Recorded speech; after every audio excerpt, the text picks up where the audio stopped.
Haleluya, haleluya, haleluya. Selamat pagi Bapak Ibu, Saudara yang terkasih di dalam Tuhan Yesus Kristus.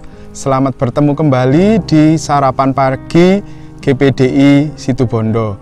Bersyukur kepada Tuhan Yesus yang masih memberikan kita nafas kehidupan dan kesehatan, sehingga sampai hari ini kita masih diberi kesempatan untuk melayani dan mengasihi Tuhan Yesus.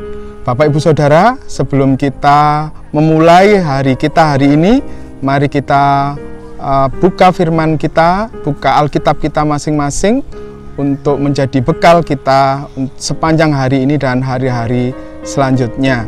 Bapak Ibu, hari-hari ini banyak orang mengatakan bahwa ini adalah masa resesi.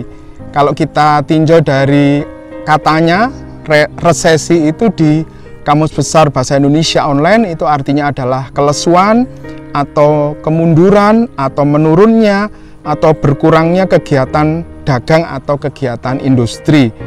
Nah, penyebabnya banyak. Kalau pada zaman-zaman yang dulu ada perang dingin antara Amerika Serikat dan Uni Soviet waktu itu, yang sekarang sudah pecah menjadi Rusia dan beberapa negara kecil lainnya, tapi juga resesi juga bisa disebabkan oleh sebuah pandemi. Nah, Bapak Ibu Saudara yang terkasih di dalam Tuhan, masa-masa sekarang kita mengalami sebuah pandemi. Pandemi itu adalah adanya sebuah wabah atau penyakit yang meluas atau menyebar ke seluruh dunia dan semua negara akan mengalaminya.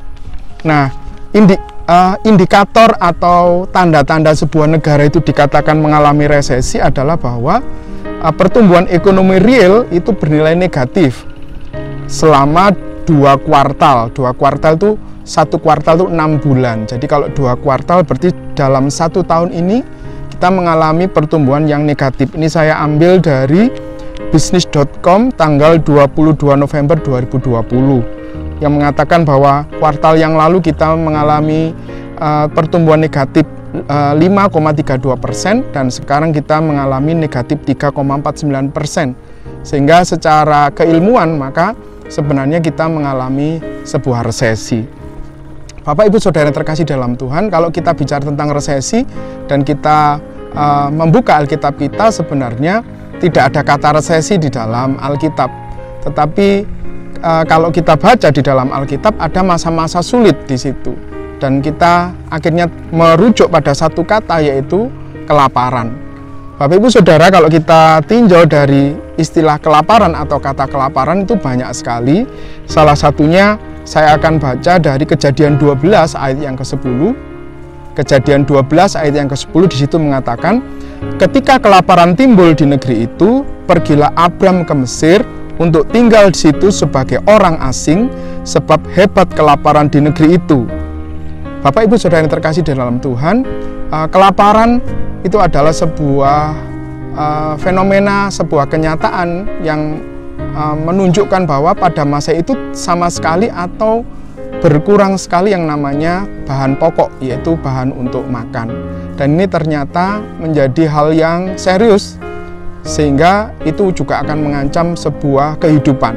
Maka dikatakan itu adalah bisa dikatakan resesi. Nah, ketika kita membaca tentang kelaparan, tentunya kita bisa belajar dari Alkitab apa yang harus kita lakukan dalam masa resesi ini. Nah, di dalam khotbah kita hari ini, di dalam menu sarapan kita hari ini, saya akan beri tema atau judul yaitu aksi di masa resesi. Bapak Ibu Saudara, yang kalau kita tinjau dari Kejadian 12 ayat 10, maka di situ ada sebuah perpindahan. Ketika kelaparan timbul di negeri itu, pergilah Abram ke Mesir. Bapak Ibu Saudara, di sini ada arti migrasi, berpindah, mobile, aktif, dinamis, bergerak. Dan itu semuanya adalah lawan dari sebuah resesi. Resesi itu dalam bahasa pendeknya dikatakan reses. Reses itu artinya berhenti. Kalau kita ingat ada sidang di DPR atau MPR dikatakan masa reses, itu berarti masa berhenti atau masa istirahat. Nah, ketika kita, apa yang bisa kita pelajari dari Alkitab, yaitu yang pertama kita melakukan migrasi, berpindah. Nah, kita nggak tahu di dalam masa-masa ini apa yang harus kita pindah. Apakah pekerjaan kita yang dulunya mungkin mengalami satu stagnan atau satu berhenti, kita berpindah ke pekerjaan-pekerjaan yang lain. Atau kita juga berpindah masalah kualitas rohani kita.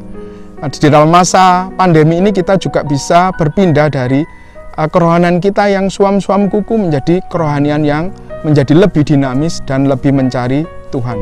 Banyak juga di dalam istilah migrasi ini atau berpindah, banyak teman-teman saya SMA ketika ada di grup WhatsApp, ada yang juga mencari pekerjaan tambahan. Ada seorang guru dari sebuah sekolah swasta di Malang, dan dia menjadi salah satu driver ojek online. Dan itu merupakan salah satu migrasi-migrasi yang bisa dilakukan. Apa migrasi yang Bapak Ibu bisa lakukan di dalam masa pandemi ini? Bapak Ibu Saudara, yang kedua, kita juga bisa melakukan aksi, yaitu di masa reses ini adalah dengan menabur. Kita bisa lihat dari Kejadian 26 ayat 12, maka menaburlah Ishak di tanah itu, dan dalam tahun itu juga ia mendapat hasil 100 kali lipat, sebab ia diberkati Tuhan. Haleluya Bapak Ibu. Yang dilakukan yang kedua, aksi yang kedua adalah menabur. Dan yang dilakukan Ishak di Kejadian 26 ayat 12, ya dikatakan di situ menaburlah Ishak. Nah, menabur ini tentunya banyak hal. Kalau di dalam hal ini kita tahu Ishak adalah seorang petani dan peternak. Maka tentunya dia akan menanam padi, gandum, dan jagung, dan sebagainya mungkin waktu itu. Dan dia mempunyai kambing, domba, lembu, sapi yang sangat banyak. Dan satu kuncinya di situ adalah Ishak diberkati oleh Tuhan. Menabur. Bapak Ibu, apa yang sudah Bapak Ibu lakukan di dalam masa pandemi ini? Apa yang Bapak Ibu sudah tabur di dalam masa-masa pandemi ini, sehingga itu juga akan bisa menghidupi kita, baik itu secara jasmani atau secara rohani. Aksi yang bisa kita lakukan yang ketiga adalah menggali sumur. Bapak Ibu, kita bisa lihat dari Kejadian 26 ayat 18a. Kemudian Ishak menggali kembali sumur-sumur yang digali dalam zaman Abraham ayahnya.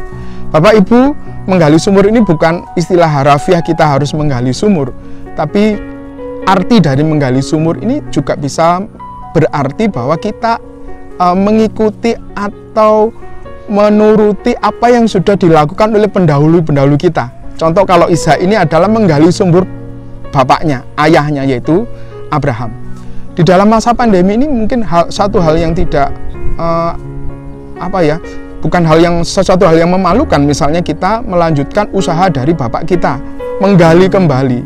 Mungkin dengan menggunakan manajemen yang baru dan sebagainya, itu juga akan merupakan sebuah aksi yang luar biasa. Sama seperti juga Ishak sudah menggali kembali sumur-sumur milik bapaknya atau ayahnya.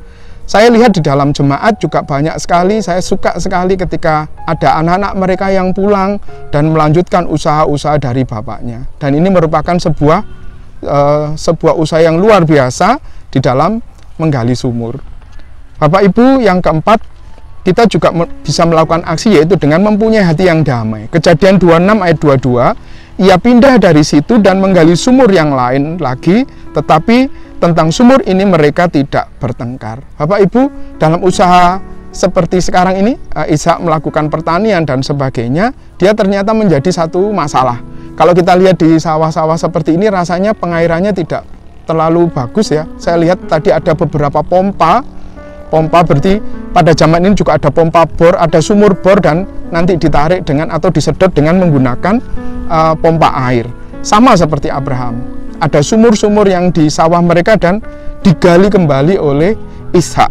Sama juga ketika Ishak melakukan penggalian di sawah-sawah mereka, di pertanian mereka, ternyata juga ada banyak orang-orang yang iri dan dengki, dan mulai kembali ketika satu sumur sudah berhasil, maka Ishak diusir dan sebagainya. Tetapi yang luar biasa di Ishak adalah dia tidak melawan, dia tidak mencari musuh, dia minggir dan mencari sumur yang lain dan digali lagi, dan Tuhan memberkati. Bapak Ibu, mungkin di dalam masa pandemi kita juga mengalami seperti itu, ditipu orang dan sebagainya. Maka marilah kita mempunyai hati yang damai dan kita yakin bahwa Tuhan akan memberkati. Yang kelima, menyimpan dalam kelimpahan. Kita bisa belajar dari Kejadian 41 ayat 49. Demikianlah Yusuf menimbun gandum seperti pasir di laut sangat banyak, sehingga orang berhenti menghitungnya, karena memang tidak terhitung. Bapak Ibu Saudara, ini adalah kisah ketika Yusuf di Mesir dan menjadi orang kepercayaan Fir'aun, dan dia bisa menerjemahkan mimpinya. Jadi 7 tahun dalam kelimpahan Yusuf menyimpan gandum-gandum itu, dan ketika 7 tahun dalam kekurangan, maka dia akan membagikannya, menyimpan dalam kelimpahan. Dan aksi yang terakhir adalah menjadi berkat bagi orang lain. Kejadian 41 ayat 57, juga dari seluruh bumi datanglah orang Mesir untuk membeli gandum dari Yusuf, sebab hebat kelaparan itu di seluruh bumi. Haleluya. Bapak Ibu Saudara, 7 tahun kelimpahan yang dikelola atau dimanajeri oleh Yusuf berhasil membuat lumbung-lumbung gandum yang luar biasa. Tetapi dia tidak hanya memenuhi kebutuhan orang Mesir saja, tetapi di sini dikatakan bahwa seluruh bumi datang untuk membeli gandum. Bapak Ibu Saudara, saya sangat terberkati dengan GPD Situbondo yang di dalam masa-masa pandemi ini juga bisa menjadi berkat bagi orang lain melalui baksos, bagi itu teman-teman atau saudara kita yang belum percaya kepada Yesus, dan juga beberapa saat ini juga sudah memberikan baksos atau sembako kepada saudara-saudara kita yang seiman. Dan kalau rekaman ini dilakukan pada tanggal 22 November 2020, maka besok tanggal 23 November kita semuanya akan sama-sama untuk donor darah. Dan ini merupakan salah satu bentuk berbagi atau menjadi berkat bagi orang lain. Bapak Ibu Saudara, banyak hal yang sudah kita bisa lakukan di dalam kita masa pandemi ini. Mari kita melakukan aksi di tengah resesi ini. Tuhan Yesus memberkati.